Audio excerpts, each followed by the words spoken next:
به جانم فدایان ای وطن.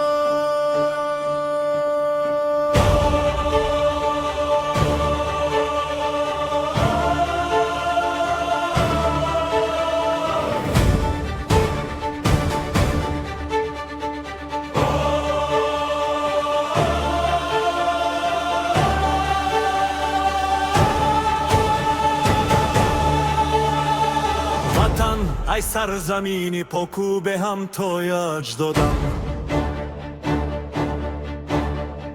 توی گهواره‌ای نخست توی آخرین یادم. زی خاکی تو سرشته شد تن و جان و روانی من، توی باغ و برشتی من، توی دار و امانی من. هزاران شکر میگویم که فرزند همان خاکم، زی فیض چشم ساری تو همیشه پاکو بباکم. وطن تنها یکی سوم نیست، وطن جان و وطن روح است. برای بلبلی شهید و وطن بهترین گلستان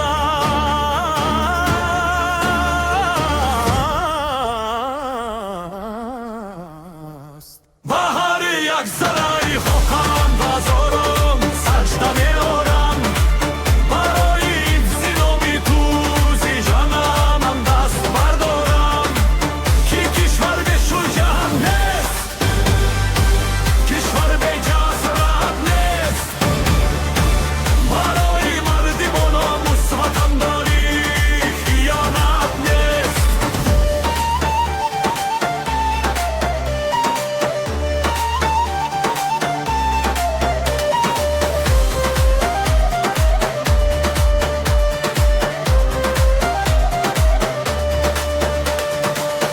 اگر شکوفهایت سر به ابری آسمان دارند،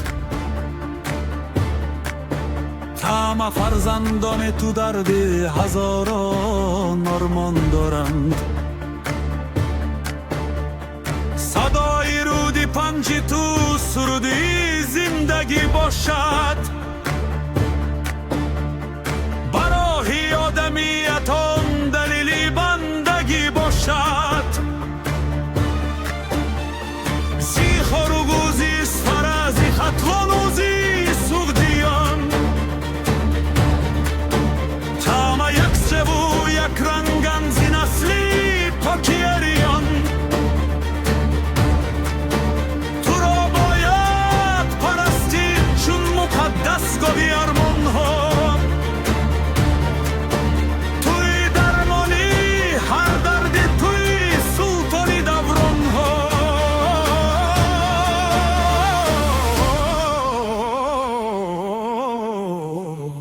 بهاری یک زرای خاکم سجده میارم، برای حفظ نام تو زی جانم دست بردارم.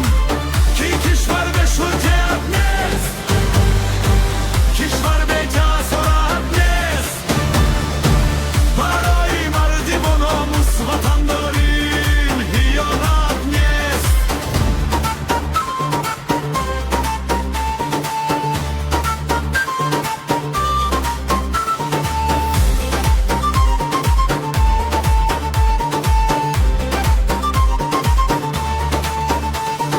وطن آبو وطن نان است، وطن گرمی ایمان است. برای هر یک انسان وطن مثل دل و جان است.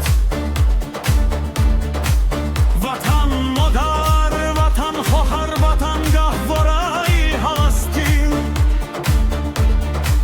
نجاتی مادر این دنیا زی دستی توست ای هستیم. سری تایزیم میارم با پیشی نامی ولایت، که باشد دائما دائم در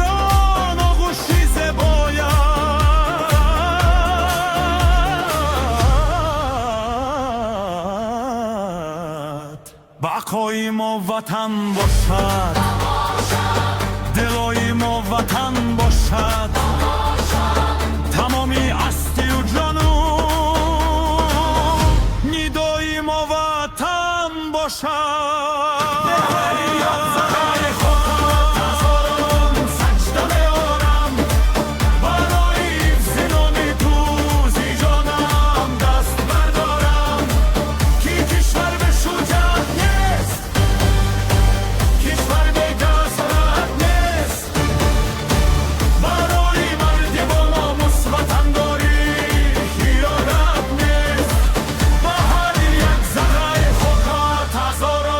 سجده میارم برای زنامی تو زیانم دست بردارم که کشور به شجاعت نیست کشور به جسارت نیست برای مردی با ناموس وطن داری خیانت نیست